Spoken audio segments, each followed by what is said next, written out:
Good morning, Richmond Fire family, and welcome to another podcast episode of the Richmond Fire Dialogues. The topic of discussion today is fire prevention efforts at the fire company level.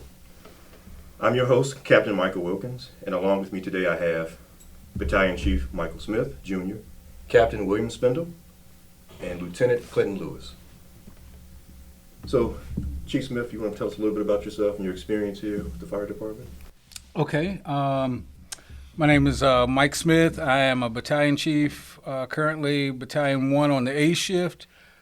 Just hit my 20-year mark here in the department. I've spent most of my career assigned in Battalion 2, actually. Started my career at Fire Station 6 on Jefferson and Canal. Did about 5.5, 6 years there, and then went over to Station 10 and when I got promoted to lieutenant, and operated there as a member of the HTR, Technical Rescue Team, until I made captain in around 2017, 2018, and then went to 17 for a short period, and then back to Truck 3 at the Technical Rescue Team, and made battalion chief from there, and been at Battalion 1 on the A shift since. Thank you, and welcome. Thank you, sir. Captain Spindle. Yes, sir. Quick little bit about myself. My name is William Spindle. I graduated from the Fire Academy in 2007 with one of the greatest recruit classes ever created and put together. Agreed. I was originally signed to Quint 16 back then, Engine 16, then transferred to Engine 10, Station 10, Truck 10, and then was promoted into Engine 5, and then took an assignment in the Fire Marshal's office. I am absolutely loving and enjoying my current role. As captain, I'm the deputy fire marshal for the city of Richmond, and being on the other side of putting out the fires and trying to really truly prevent the fires, as well as having hands-on approach to true risk reduction in the community, has been a holistic view for me, and it's been eye-opening. And so I'm really enjoying this new venture that I'm on. Great, thank you. Lieutenant Lewis. Hello, everyone. Clinton Lewis, lieutenant assigned to Engine 10 and Rescue 2. I graduated from the Richmond Fire Department Training Academy December of 2008, and was assigned to Station 10 on Quint 10. I served about a year on Quint 10. After my probationary period, I was assigned to Rescue Company 2. In a matter of about 8 years later, we made the determination to help with staffing and response models that we will cross-staff Engine 10 and Rescue 2. Spent about 3-4 more years there. Was promoted to the rank of lieutenant in 2020, February of 2020. Served about a year as lieutenant at Station 12 on Engine Company 12. About a year later, I was reassigned back to Station 10 to be lieutenant of Engine 10 Rescue 2 of the Technical Rescue Team. That's it. Great, thank you for that. We got a lot to talk about today, and I'll start with you, Captain Smith. If you'd like to tell me what the department has been up to with respect to community risk reduction. Yes, community risk reduction, we've kind of taken a data approach to where we're utilizing some of our GIS, some of our INFRS data to truly focus in on the areas that are the hardest hit with either fire deaths, fire-related incidents, and even medical events. Far too often, we have been doing a blanket approach, but we're really kind of just honing in on the places that really truly need a lot of our assistance, and not just our assistance. You know, for us, community risk reduction is the name and the title of what goes on, but truly we actually want to partner with other departments and agencies within the city. Community risk reduction can be more than just, hey, we went to this fire alarm 5 or 6 times, but if we respond to Miss Jones or Miss Jackson, whatever it may be, and she has fallen 8 times this week, we can start partnering with other agencies, whether it be social services, adult services, human services, to truly figure out what he or she may need in their lives to make sure that they're better taken care of. So we're taking analytics to a new level. Outside of just that, we're also promoting all of our other types of programs, whether it be Stop the Bleed events, inoculation events, car seats, CPR events, speaking about water training and the dangers of, when you're having your recreational water sports. CERT, the Community Emergency Response Team, that's something that the department has partnered with the Office of Emergency Management. And it's just a way of truly making sure that anyone who's in the city, who lives in the city, visits the city, are truly taken care of, whether it be before the emergencies or after emergencies. Okay. So you've taken the angle of marketing the, I guess, all the services that we have to offer to our residents. Absolutely. On top of that, with the specifically with the fire marshal's office, we have a public education sector, whether it be adults or in the schools, and additionally, we also have our smoke detector program. That's something that a lot of people, we've been tasking the people in the folks in operations to assist us in, because right now it's a lot easier for the stations to go out into their respective districts and go out and knock on doors and let them know about the different services that we provide, whether it be smoke detector, installations, or any other needs. And they're able to kind of just get a one-on-one approach and speaking to them, and even let them know where they are, let them know where the stations are, so then that open up the dialogue. Okay. So Lieutenant Lewis, as a lieutenant in a single resource engine company / rescue at Station 10, what's your perspective on, what have you done as a company as far as community risk reduction? As far as community risk reduction as a company officer, there's multiple things you can do to help provide community risk reduction. Probably one of the most important things is when you are out on different types of calls, as simple as an EMS call. It's probably some of the most important times we get in someone's house to offer different services to them. They are calling because it's probably one of the most important days, and as far as being a catastrophic day, it's really important to them that we have top-notch service to them. But while we're providing EMS care, sometimes it takes a second to maybe look around the home. Sure. To see if we have smoke detectors, different things that may provide or may be a fire risk. Sure. So besides smoke detectors, what are some other things to look for while you're out on the call? So even while you're there looking for smoke detectors, and you can help the residents with smoke detectors. Richmond Fire Department, we have a home safety checklist that we can go through. We can do that with the homeowner if they have time to go through the entire home, but it's just different things you can remind the homeowner of, as simple as cooking fires. Okay. If someone's cooking, you don't want to get comfortable and sit down if you had a long day at work and get tired and sit down and then fall asleep accidentally and leave food on the stove. Just reminding them about when you're cooking, making sure that kids aren't in the kitchen close by that could possibly knock the pots and pans down. Okay. Make sure that the handles are turned inward so they don't knock those down. Mm-hmm. Talk about like bedrooms, reminding that the homeowners that make sure that the windows could be opened easily. A lot of times older homes and over time that they paint windows and paint them closed. And then if a fire did happen, they wouldn't be able to exit the home quickly. Just not overloading electrical cords, that's a big thing. You see people buy smoke detectors, buy surge protectors. Sure. And they plug into another surge protector into that one because they run out of receptacles. Is that something you come across often? That's pretty often, believe it or not. Okay. People have large entertainment systems and heaters, and they plug space heaters into those. Can overload those. Yeah, the daisy chain is one of the things that we look for when we do our inspections. Sure. Chief Smith, from your battalion chief's perspective, what are some of the, efforts your companies in Battalion 1A are performing in regards to community risk reduction? Well, definitely canvassing, getting out just into the community, into the districts, walking the streets and making contact with the residents in each area But much like Clinton mentioned, I speak with a lot of my company officers or the folks that are in charge for the day, and any call that you respond on, we need to use that as an opportunity to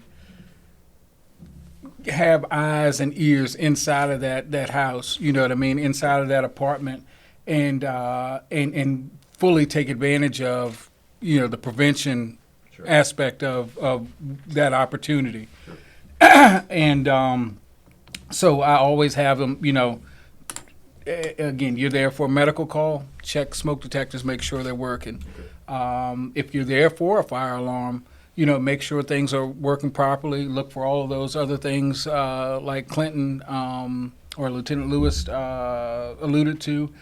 But again, it really is about taking every advantage and of every opportunity to kind of get inside of our residents' homes. And I think post-COVID, it's even more important because, folks are kind of keeping themselves away. They're staying home, not getting out. Folks aren't visiting, things like that.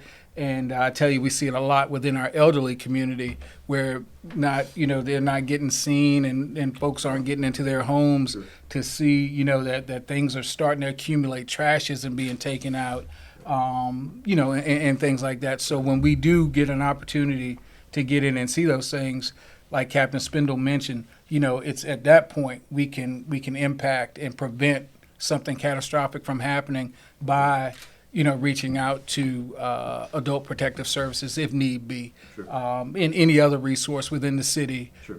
to kind of get on the front end of what could potentially happen. Absolutely. Sounds good. It's all about taking care of our residents. Absolutely. So we talked about performing smoke detector checks while on EMS calls. What are your thoughts on multifamily dwellings? Do we replace or install smoke detectors if needed? Yeah, so for me, and our viewpoint is that we do. If we're there and we have the moment of impact, as we may want to call it, we definitely do not want to leave that citizen or that person's space without providing them adequate alerting system.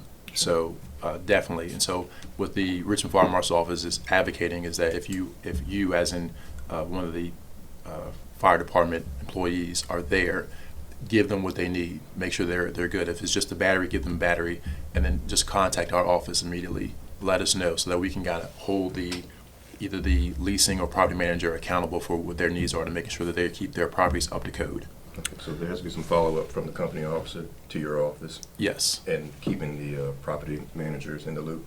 Yes, absolutely. And that's what I was going to say to Captain Wilkins is I can think just our last Sunday of our cycle, we had a early morning fire. Got there, no smoke detectors were going off. And talking with the family, multiple multiple children within the home, and they had experienced what came out to be 3 small fires within about a 12-hour period. Luckily, the first 2 were before sleeping hours, and then the final one that we ended up getting dispatched to and extinguishing happened about 7:30 in the morning, so everybody was up. But in talking with the members that were on scene, had that fire come in at 3 o'clock, 2 o'clock during the sleeping hours, 2 a.m., it could have been a very different outcome. And so this was a managed property. And so I had myself and the company officer, the initial IC, we reached out to the management company because we were prepared to install working smoke detectors on both levels, but we worked closely with them to make sure that they would have somebody respond out and have that security in place before we cleared the scene even. Sure, and I guess as it turns out, the entire complex may have benefited from that experience. Absolutely. And your follow-up. Absolutely.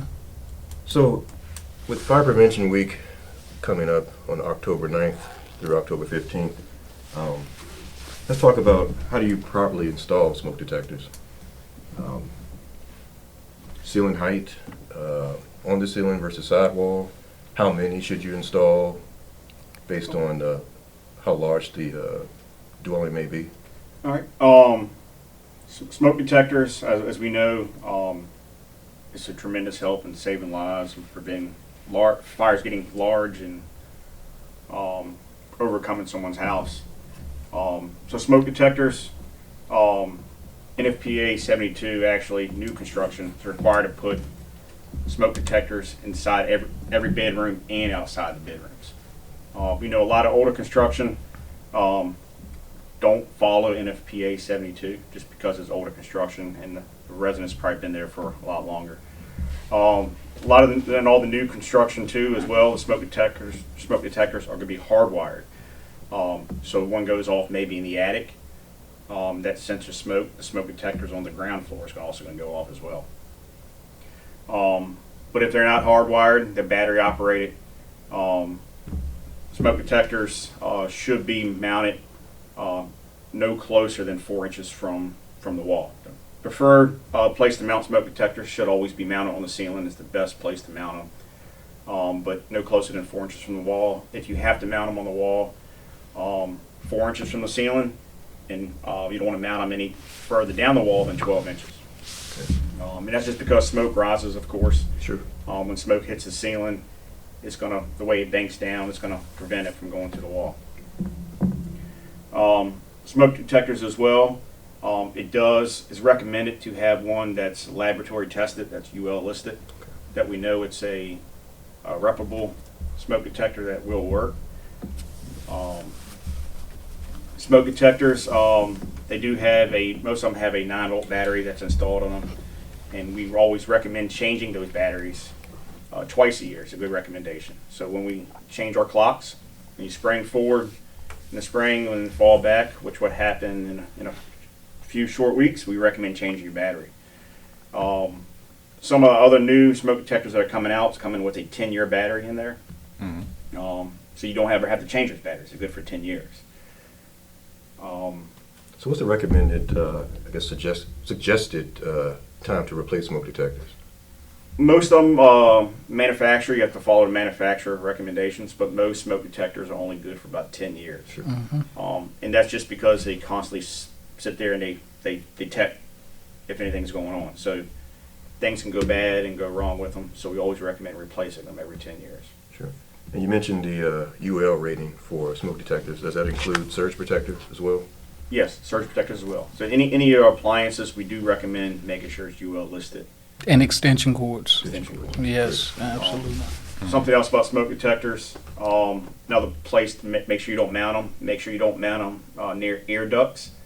And that's just because if you have your HVAC system, could create a draft, prevent from detecting, or any kind of windows that may cause a draft. Also, try to make sure you never paint them or put any stickers on there. We paint our houses, a lot of times you may get paint on there. Could prevent it from not detecting smoke properly. Sure. And that corner area, we try to In the corner of a room, exactly. avoid those corners in the room. So are we suggesting that our residents purchase carbon monoxide detectors also? And if so, where should they be installed?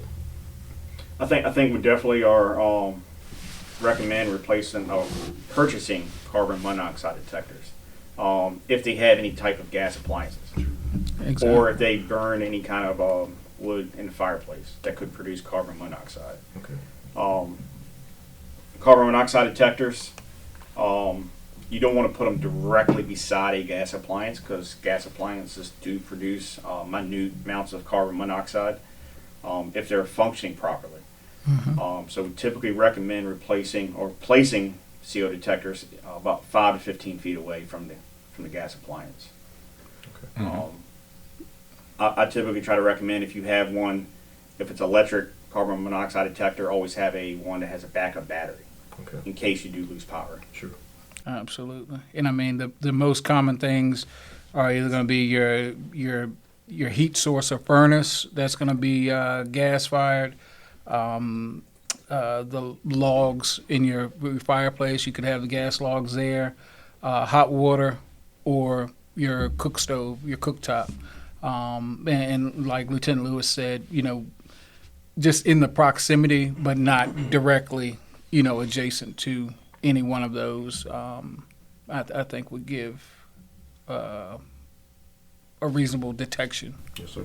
Right, and as far as the installation location, we want to kind of have it around waist level, not too low. It's not carbon monoxide is not heavier than air, and it's not like smoke and the carbon particles. So you don't want it too high. You don't want it up. So I know that there are some that are combination, but we as the fire marshal office recommend that if you do have the ability to go ahead and get your own carbon monoxide detectors, kind of have it right around waist level, not too low, not too high.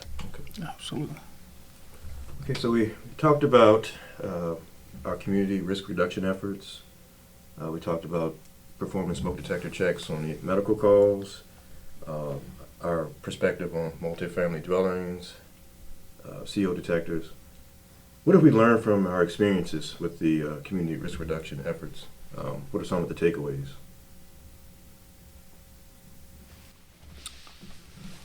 I would have to say the biggest takeaway from me as a battalion chief trying to impact a quarter of the city, I guess, and maximize the efforts of the fire companies that are going out, is much of what Captain Spindle mentioned earlier, using analytics, using data to, give us an idea of where to focus, whether it's a certain area, a certain age group. When you start looking at the fire deaths over the past few years, again, this is where I really go back and I work a lot with seniors in the community. But, they're probably one of our most at-risk populations, and they're not able to compensate, I guess is the best word, with dramatic changes. And that's why I go back to 2020 and COVID, and you look at our fire death numbers kind of since then, and they had a dramatic uptick, and I really believe that they are hand in hand. And so again, just using every opportunity to get in and support those at-risk populations, and focus our efforts, because if we had unlimited resources, of course we would try to knock on every door every day.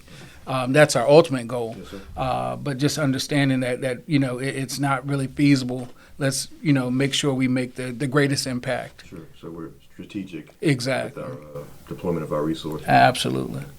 Lieutenant Lewis? Part of the community risk reduction that I found most beneficial, honestly, was going out to the community, being able to knock on doors, letting the community see our face, let them know who we are, what we do as a department. And a lot of the citizens didn't even know we offered a free smoke detector program.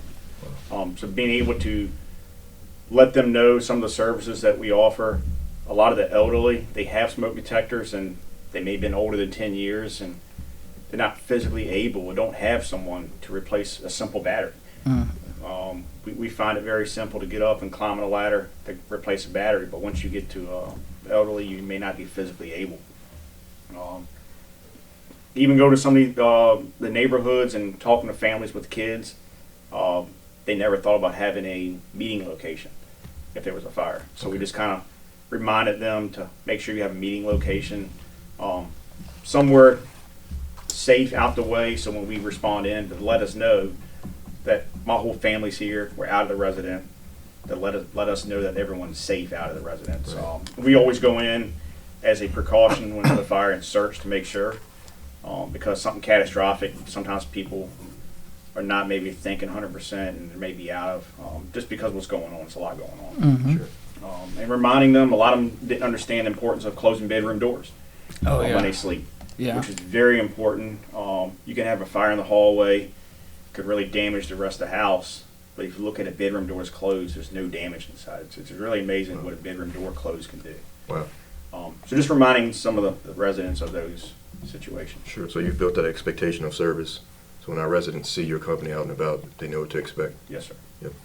Yeah, Captain Spindle? And a great piggyback off of that is this year's Fire Prevention Week motto, slogan is "Fire won't wait, plan your escape." And so that's one of the things we'll be pushing and promoting during our Fire Prevention Week.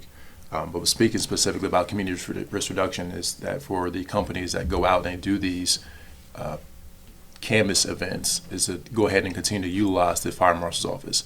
And I use the term Fire Marshal's Office loosely because we are the community risk reduction unit, but we're also, more importantly, the support services. We're there to not only support the citizens and the residents and people who come and visit the city, but also the companies that are out there. The information that you may see may be more beneficial not only to you and your company there at that moment, but your other shift mates on the other shifts, as well as your neighboring stations. And so utilizing your support services team really can benefit everyone holistically, with Richmond being a city of over 230,000 people, as well as people who come in and they take part in any of the festivities at either Altria or at the Diamond. We have a responsibility to make sure that everyone's taken care of. Sure. It's a great way to close out the conversation, Captain. Fire Prevention Week again is October 9th through the 15th. Mm-hmm. We thank you for listening today. Hope everybody stays safe out there. We've concluded another episode of the Richmond Fire Dialogues. Thank you.